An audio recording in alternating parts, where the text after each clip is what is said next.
وقريري قنيس ماتا مسمتيتي مجتمع سيدا أوريق ما يولي قيمة دركتين مجتمع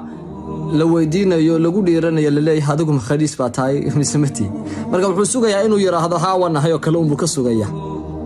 ya walaal dhibaatada wuxuu leeyahay hadda wadaada igu tiriyay isagoo waliba adaga wadaad anaga noo maleynaya